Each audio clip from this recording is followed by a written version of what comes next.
Boa noite a todos,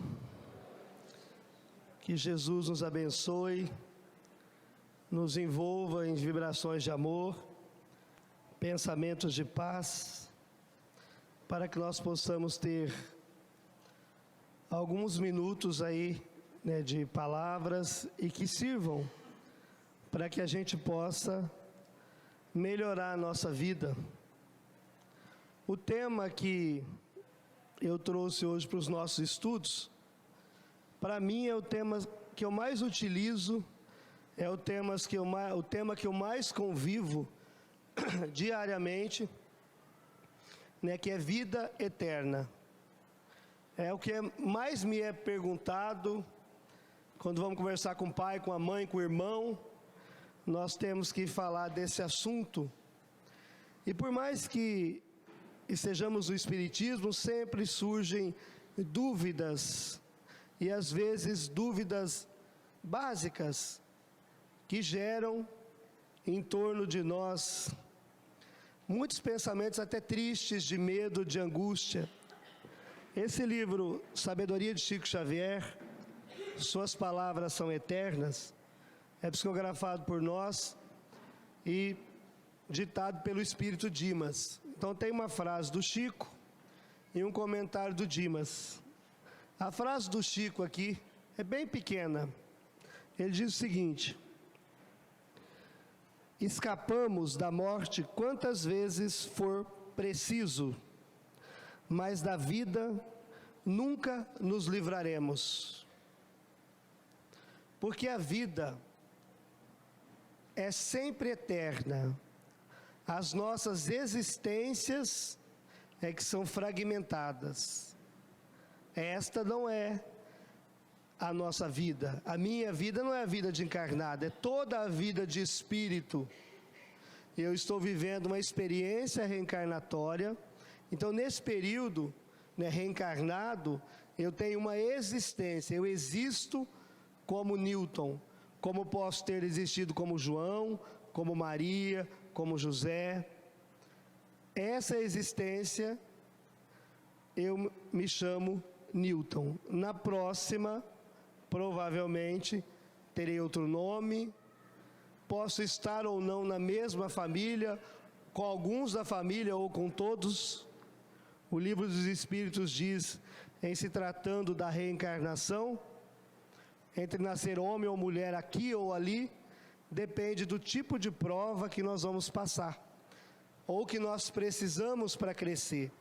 Então, essa reencarnação atual, ela foi programada com todas as provas necessárias para o nosso crescimento espiritual e moral.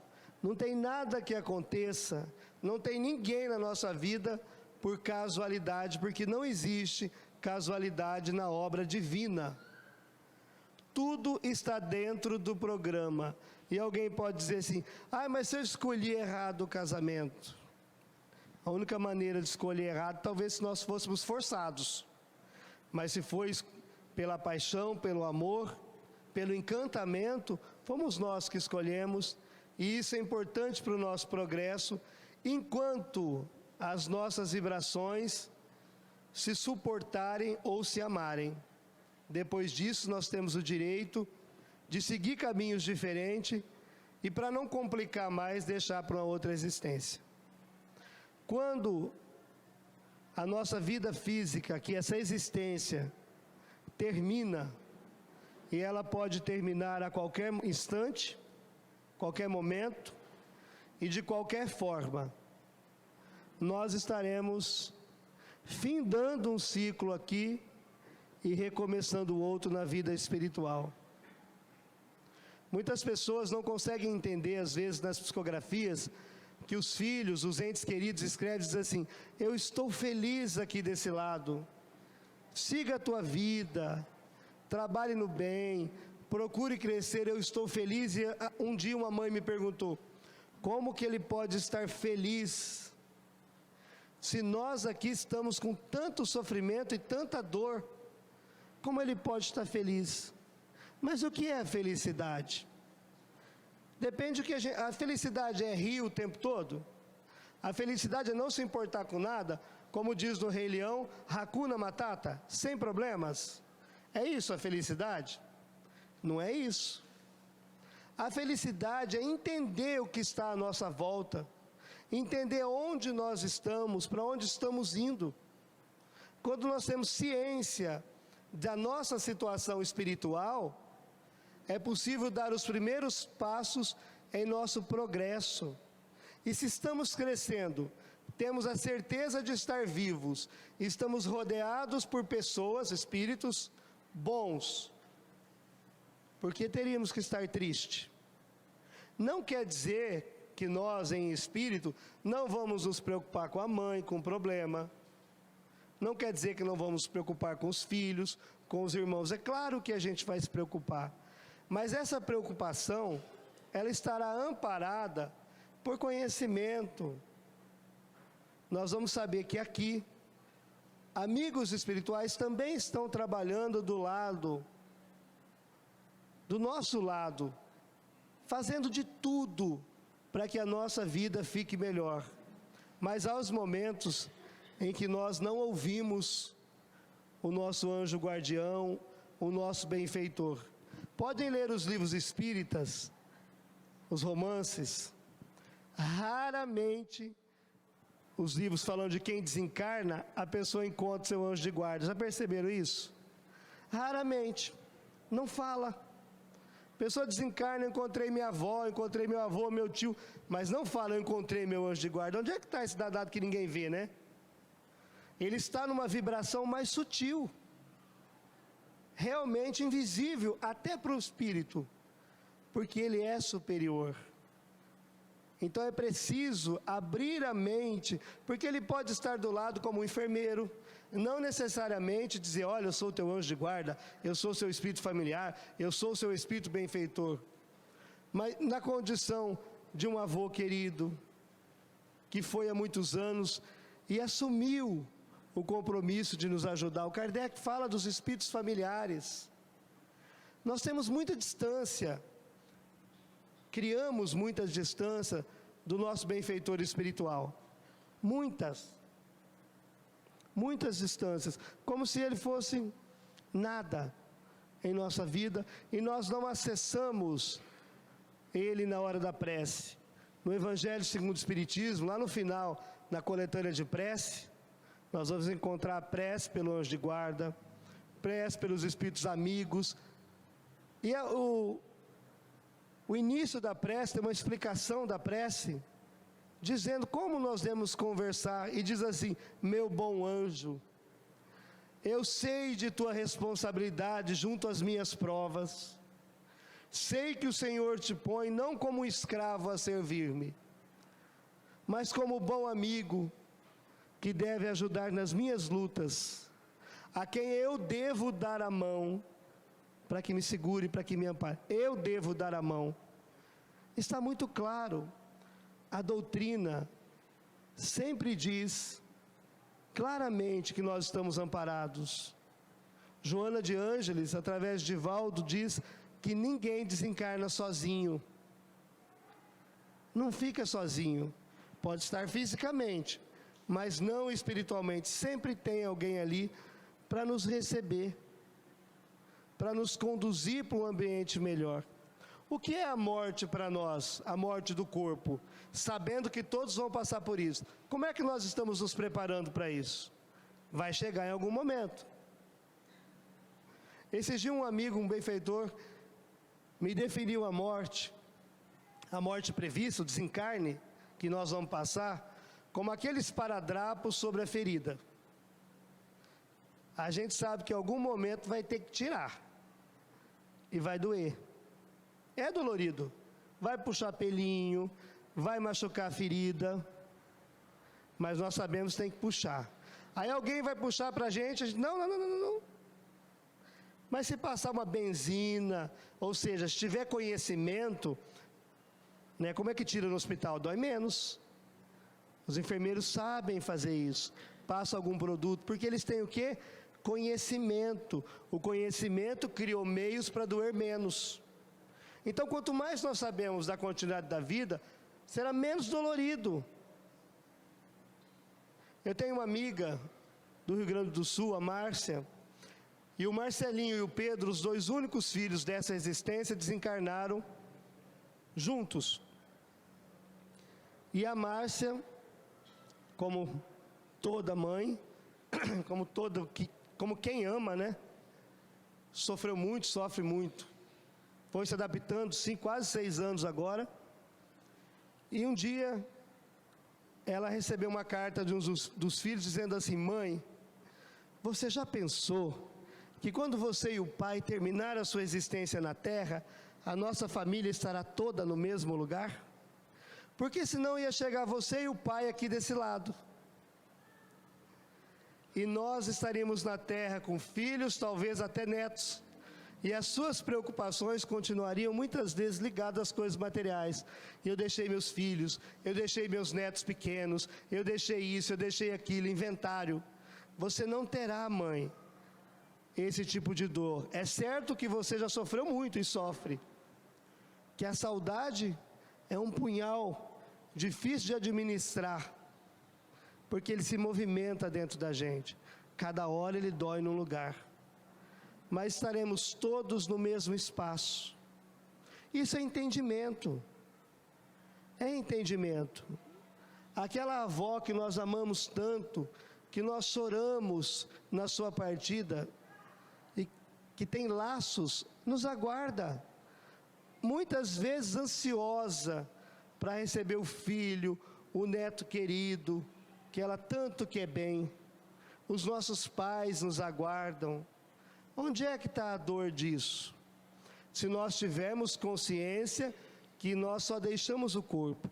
Outro benfeitor nos diz que a morte física é aquela gripe forte, que a gente está mal e toma um analgésico, um chá, deita na cama, se cobre, transpira muito, muito, e no outro dia acorda renovado. Nós atravessamos os momentos críticos, mas nos renovamos no outro dia.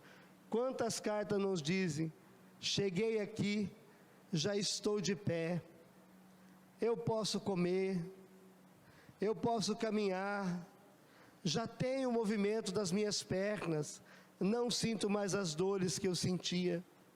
O que é que nós queremos para os nossos entes amados? Queremos eles aqui com dor, ou eles livres da dor? Aí alguém diz: não, eu quero ele aqui com saúde. Mas o corpo físico, ele tem um limite. É até o tempo que ele vive. Às vezes as pessoas pedem carta, a gente vê lá 100 anos, 105, causa do desencarne natural. Ou seja, chegou um tempo em que aquele corpo não tinha mais condições de manter-se. E ele libera a alma, que somos nós. Temos que tomar cuidado com essa forma de dizer assim: a minha alma está apaixonada, a minha alma dói. Para onde vai minha alma? É para onde eu vou. Eu, alma, estou apaixonado, eu, alma, estou sofrendo. Não minha. Meu é o corpo, é ainda emprestado.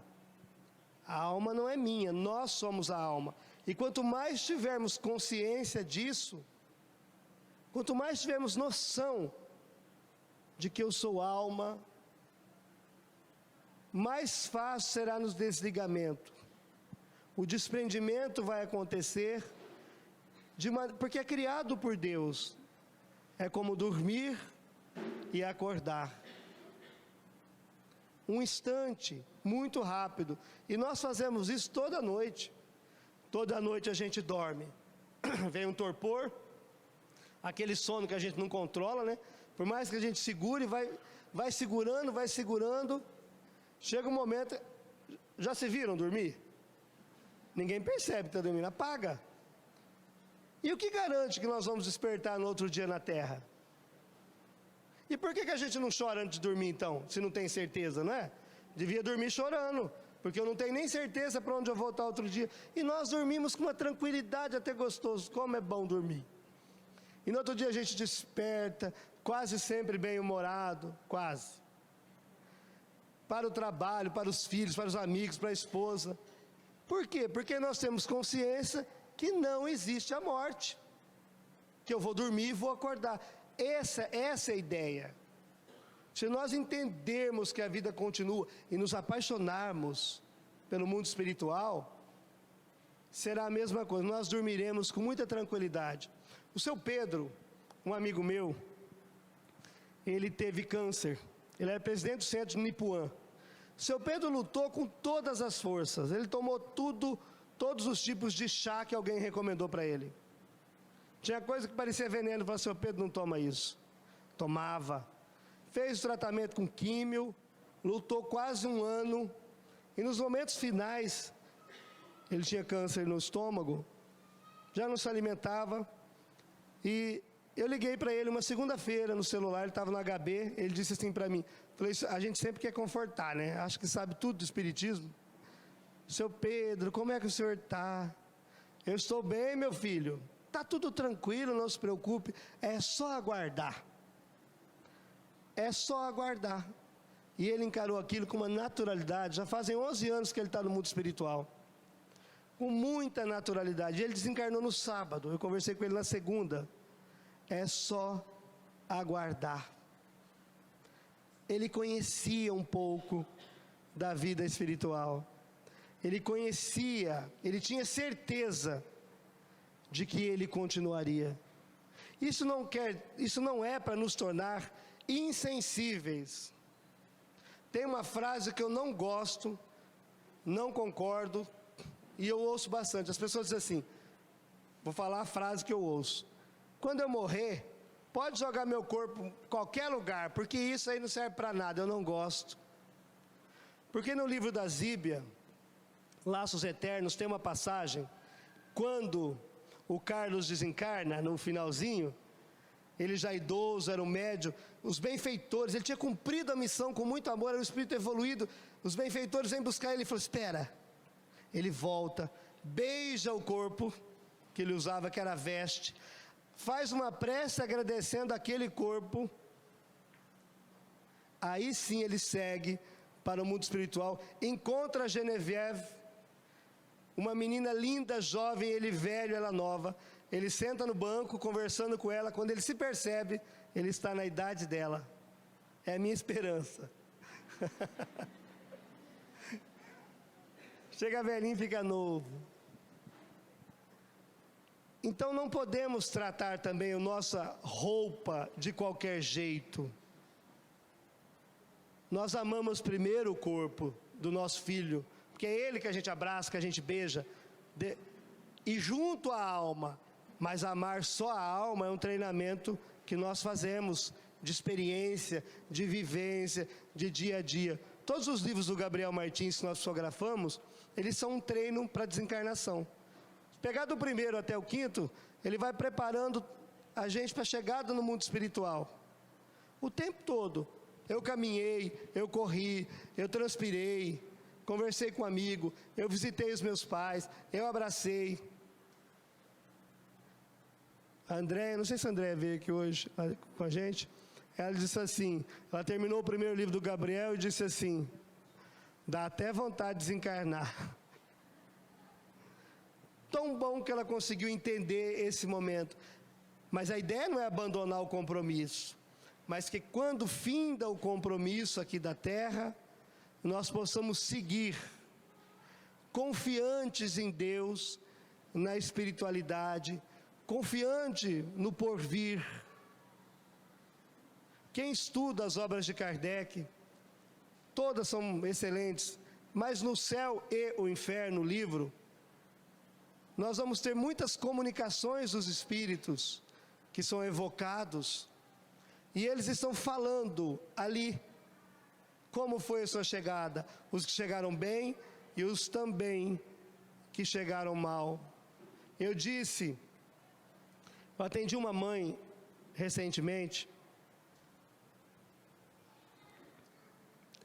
um genro e um filho havia desencarnado, no mesmo dia, assassinado, não se sabe por quê, e pouquíssimo tempo,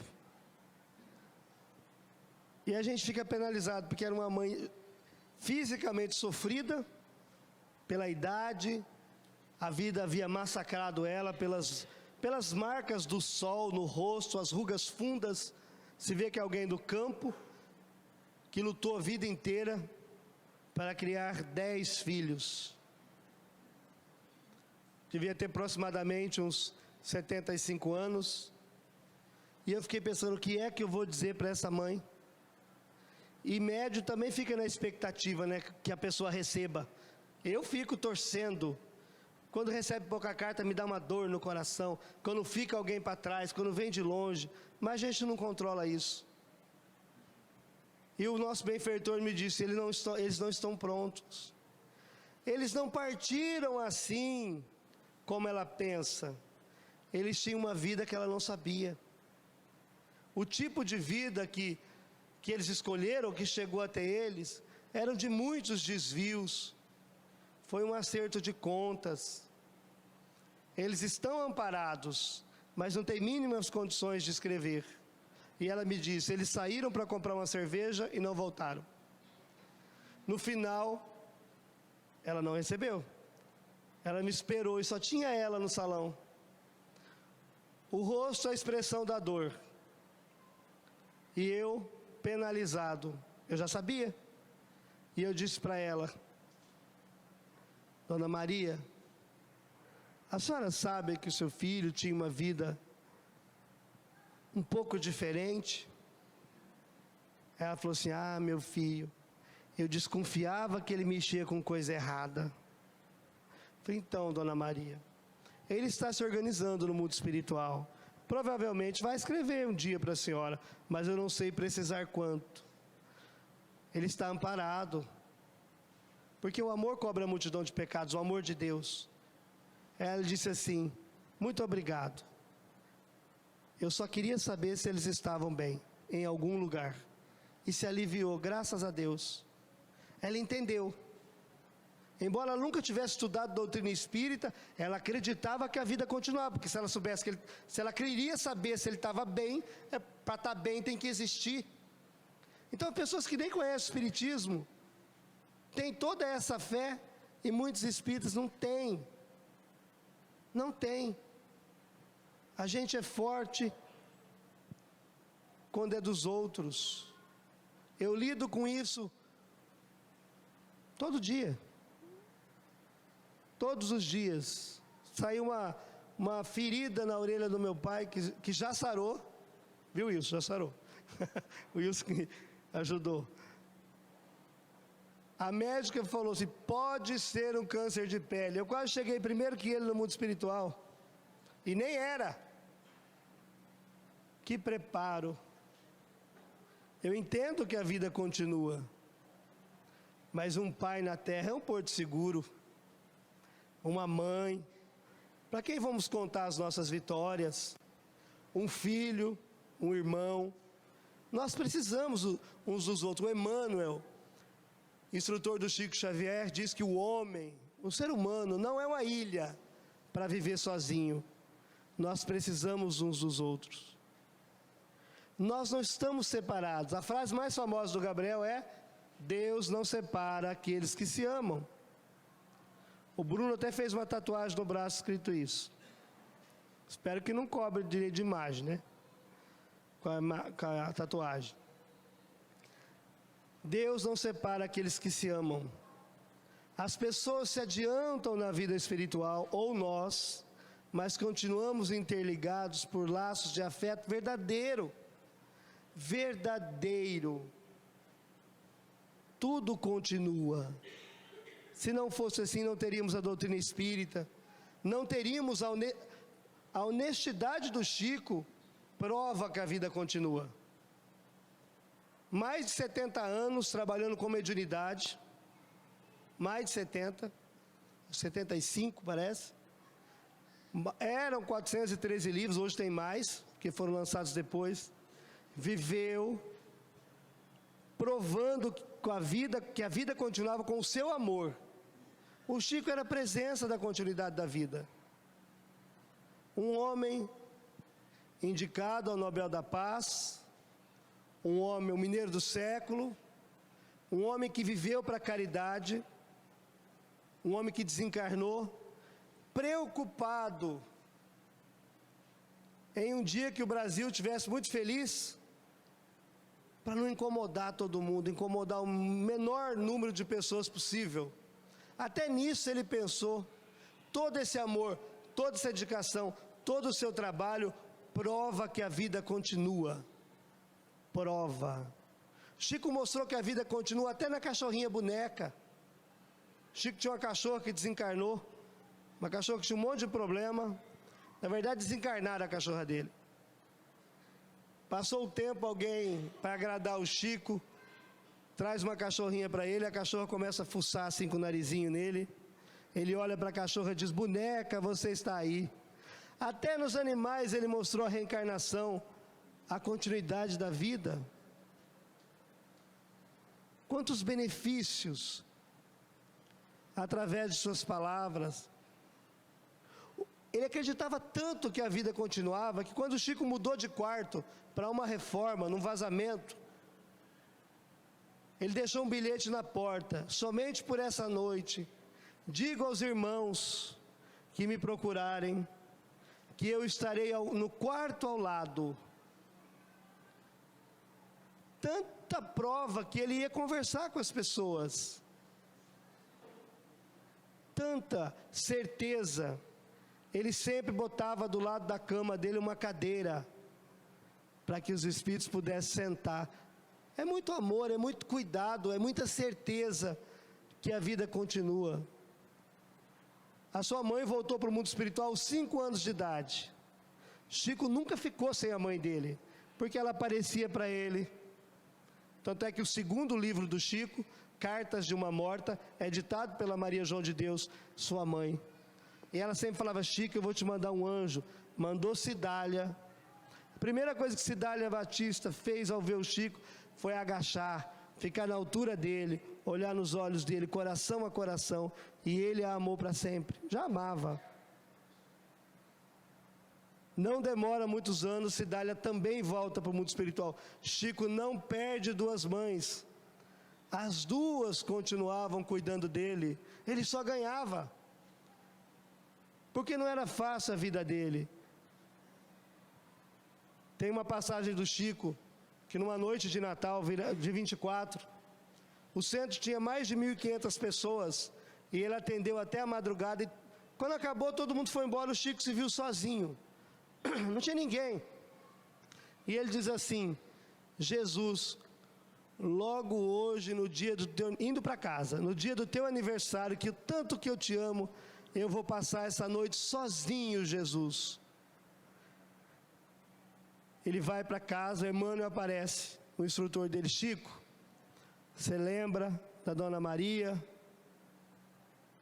Aquela mãe que tem um filho com deficiência visual, física, auditiva. Lembro. Vá para a casa dela, Chico. Chico pegou umas roscas que ele tinha ganho, uns pão, um pouco de café, e endereçou no meio daquela comunidade carente, onde as ruas não tinham uma simetria. Ele foi indo, mas de longe ele enxergava uma imensa luz que descia em cima de uma casa. Vou falar barraco, que eu não gosto, porque é um lar, não importa do que ele é feito. Em cima de um lar, descia uma imensa luz azul, dourada, e ele via espíritos subir e descendo. Ele se aproxima. Quando ele chega, lá está Eurípides Barçanufo, Dr. Bezerra, Emmanuel. Todos estavam ali para passar o Natal com aquela mulher, que provavelmente deveria ser um espírito muito nobre, uma mãezinha evoluída, que aceitou vir para a Terra para dar a oportunidade daquele irmãozinho evoluir em torno do seu amor. Olha a vivência dele com a continuidade da vida, o carinho que ele tinha com isso tudo.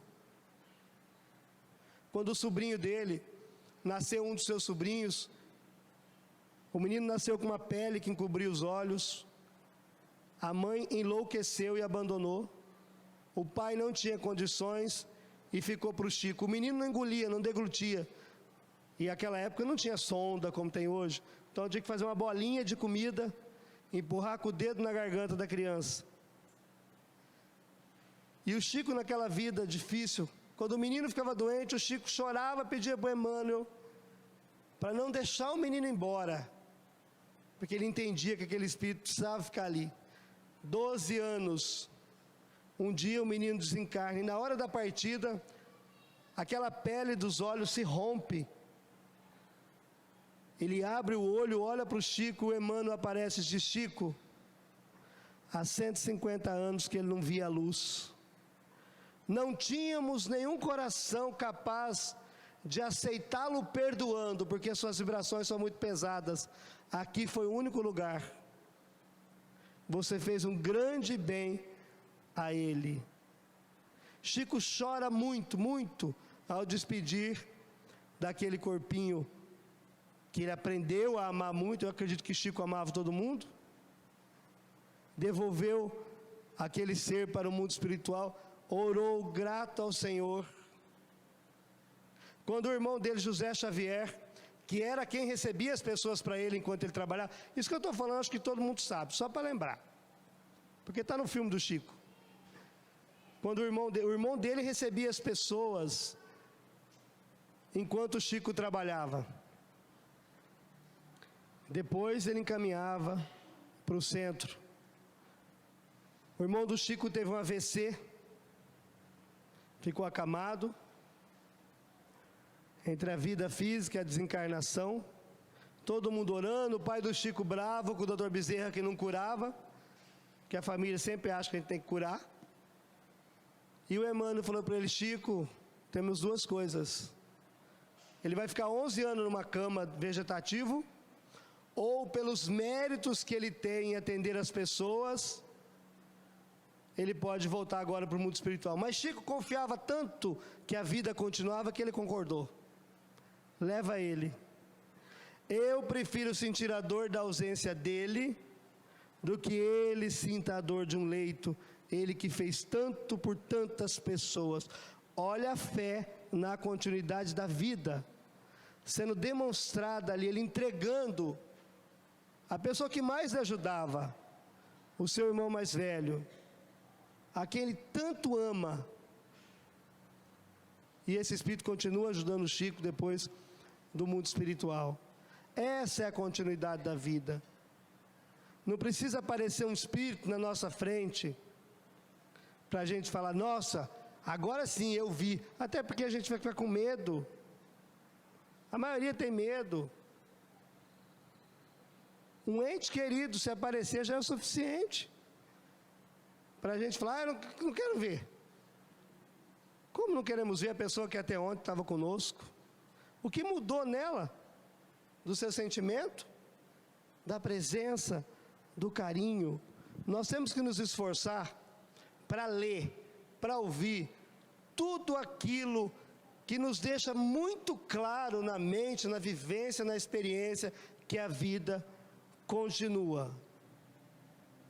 Fisicamente, eu acho que eu vou devolver os meus pais primeiros para o mundo espiritual.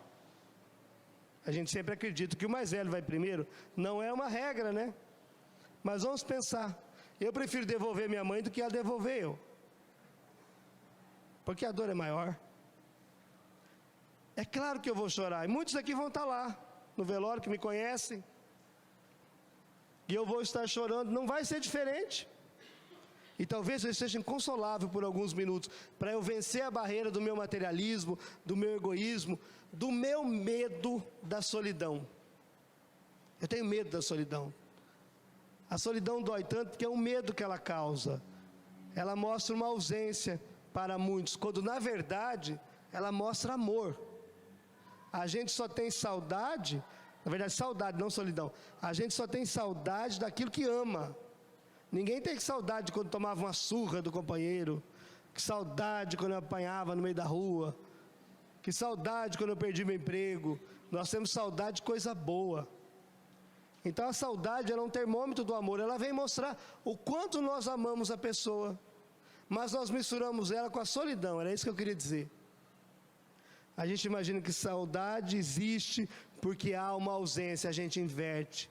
No lugar de olhar para esse remédio que Ele põe de volta na nossa vida a pessoa através das boas vivências, nós olhamos como uma solidão danada. Como vai ficar a minha vida sem essa pessoa? Nós invertemos, sabendo que nós vamos viver isso. Vamos viver em nós, vamos viver isso naqueles que nós amamos. Muitos já viveram, e esse é um capítulo da existência que faz parte. Nós vamos atravessar esse momento. Por isso nós temos tempo para construir uma moralidade, para ser bom, para fazer o bem. Porque se estivermos bem, se estivermos em paz, o Chico diz que quando a gente desencarna, nós somos endereçados para a família da ideia, para onde nós pensamos. Quem pensa e vive coisas boas, vai se encontrar com as coisas boas que está acostumado, que vibra. Quem pensa muitas coisas más, negativas, vinganças, ódios, vai se encontrar com isso. Não quer dizer que a pessoa vai ficar jogada no umbral. Esse negócio do umbral, eu já falei aqui, é complicado de entender. O céu e o inferno não é estado de consciência. Estou no céu e estou no inferno. O umbral é um estado intermediário também de consciência. Ah, mas no livro do André Luiz tem um lugar lá, que tem barro, que tem lama. Mas no livro Evolução em Dois Mundos do Chico e do Valdo Vieira, ditado pelo André Luiz, ele diz assim, que o umbral não existia, não é criação divina. A mente humana criou essa energia em torno da Terra. Ou seja, todos aqueles que estão no umbral, estão se sentindo no umbral. Criaram aquela ambientação para ele. E por que é que nós vamos criar uma ambientação assim para nós? Se nós podemos já desprender desses conceitos inferiores. Quantas pessoas, aqueles jovens, que eu disse da senhora, que desencarnaram junto, se eles partirem numa condição perigosa para as outras pessoas, causando, foi para o umbral. Mas eu disse que eles foram amparados. Porque nós podemos estar na melhor festa do mundo, se a cabeça não estiver boa, se o coração estiver apertado, a gente vai ficar no lugar triste, embora presencialmente sejamos em outro. Eles estão amparados, mas não quer dizer que a mente dele não está vibrando, não tão rápido, mas a culpa. Por que eu fiz isso? Porque nós sabemos o que é certo e errado. Por que eu fui fazer? Embora ali, veja no livro, no ministério, acho que é do Ministério do Auxílio, que o André Luiz vai trabalhar, primeira vez, não lembro certo. Me ajuda aí. Foi do Auxílio? Foi, né? Tem tanto ministério, são 72, eu me perco. Tem 72 ministros, 6 ministérios. E lá, numa determinada parte, nós temos 2.000 leitos, com corpos dormindo, perispírito, né? Dormindo. E o André Luiz pergunta, o que é isso? E da boca daqueles corpos no mundo espiritual, né? Que era o perispírito, saiu uma gosma preta. Aí, o benfeitor responde, isso aí é o expurgo mental. Eles estão dormindo aqui, mas estão vibrando aquilo que estavam acostumados e estão liberando essa gosma preta, fétida. É produto da mente deles. Eles estavam amparados, estavam acolhidos, mas estavam também resgatando, colhendo aquilo que plantaram. Não é o lugar que está. É a família da ideia, aquilo que eu tenho na cabeça. Por isso que não adianta se passar por bonzinho, apenas se passou. O espírito é que importa, a essência, aquilo que nós temos em essência, é isso que vai modificar para nós. Vamos pensar, para ter uma desencarnação tranquila, para chegar no mundo espiritual, viva bem. Quando as pessoas me perguntam, fulano de tal, meu ente desencarnou, você acha que ele está bem? Porque as pessoas acham que o médium sabe tudo. que a gente tem um manual assim, todo mundo desencarnado, né? Peraí. Igual quando chega em condomínio, né? O cara dá um mapa, rua tal, casa tal, vira à esquerda, vai até o boto levando. Não é assim não. Eu não tenho. Chico até tinha. Porque nós não sabemos onde está a pessoa. E as pessoas nos perguntam. E eu respondo o seguinte: o seu ente era bom? Sim, era uma pessoa fantástica. Então tá bom, é lei da vida. Se a pessoa era boa, ela tem que ficar bem. Vai ficar saudosa no começo, vai chorar porque nós choramos mesmo, vai querer voltar porque é comum, mas vamos estar tão bem instruídos, tão bem preparados. Lembra quando era... Já está no horário, eu estou... Lembra quando antigamente ia se fazer uma cirurgia? Passava pelo médico, marcava, tomava anestesia, pagava e voltava cortado. Não sabia nada do procedimento. Hoje não. Passa pelo anestesista. Se necessário, passa para um psicólogo. O médico explica onde é que vai a cisão, o tamanho, o que vai fazer, o pós, tudo. A gente tem informação de tudo. Aí nós vamos para a cirurgia mais tranquilizados, se nós conseguimos entender. Porque nós precisamos da cirurgia. Antigamente, quando uma pessoa tinha um câncer, em que dizia, teve uma doença ruim. Eu nunca vi doença boa. Fisicamente, não. Fulano... Não se contava para a pessoa. Não pode contar, coitada. Hoje não, o próprio médico já trata direto com a pessoa, muitas vezes. Ela sabe o que ela tem, porque isso também permite ela se esforçar mais no trabalho, na sua melhora. Não é? A gente vai fazer uma químio, não sabe por quê? Nós não somos tão ingênuos assim. Então já se explica. Tem um amigo nosso desencarnado, até está no livro novo do Gabriel agora que vai sair. Ele... Como é que ele chama o nome dele? Tem um apelido. Gustavo Fernandes. E ele foi um espírito diferente. Quando ele perdeu a visão, com a leucemia, 6 anos de leucemia, ele tinha 26. E ele era diferente. Aí a mãe dele, ele não andava. O pai dele e o irmão chegaram com a cadeira de roda, morrendo de dó de mostrar isso para ele. Ele falou assim: papai, como o senhor é generoso. O senhor pensou até nisso. Olha a diferença do espírito evoluído.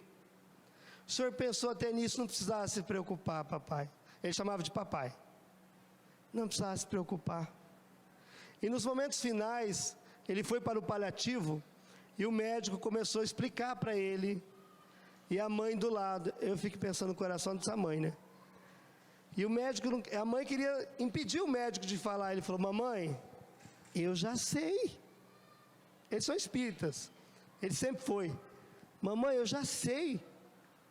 Para que sofrer agora? E ele disse para o médico: doutor, eu vou ficar bem, tá? O senhor não precisa sofrer, se preocupar comigo. Eu vou ficar bem. E no entanto ele está muito bem. Os pais seguem firmes na fé do espiritismo. Claro que chora, é um ser humano. Se não chorar tem alguma coisa errada. Mas se não chorar nada, procura um psicólogo que você está com problema. Nós vamos sentir, é natural. Mas a vida continua numa projeção de paz quando nós temos o entendimento. Quando nós entendemos que estamos aqui numa simples passagem que nos oferece muitas oportunidades nesse estágio de crescermos. Que Jesus nos abençoe, estimule o nosso entendimento, que a gente vença a barreira da ociosidade diante da leitura. O livro nos puxa para o sono, é uma coisa incrível, mas que a gente possa vencer. Tem muito livro para ler, e que isso nos esclareça, para que no momento da nossa passagem, e daqueles que nós amamos, a gente possa pensar diferente. A Sônia está ali no fundo. Quando o filho dela partiu,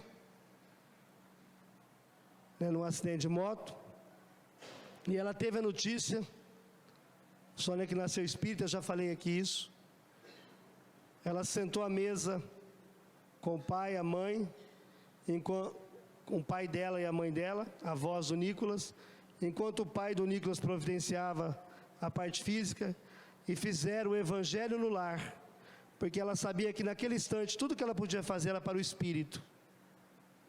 Chorou, sofreu,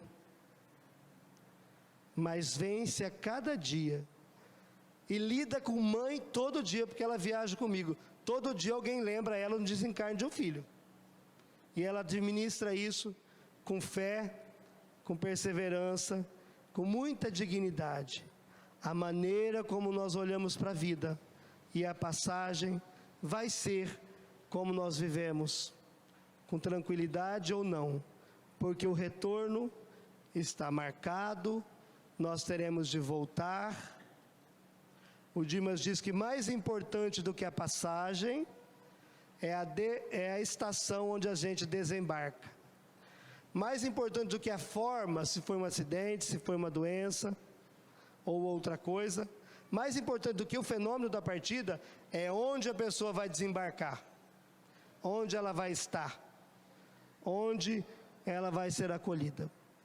Vamos estudar, que Jesus nos abençoe, nos ilumine e possa nos reunir tantas outras vezes, se for da sua vontade e do nosso merecimento.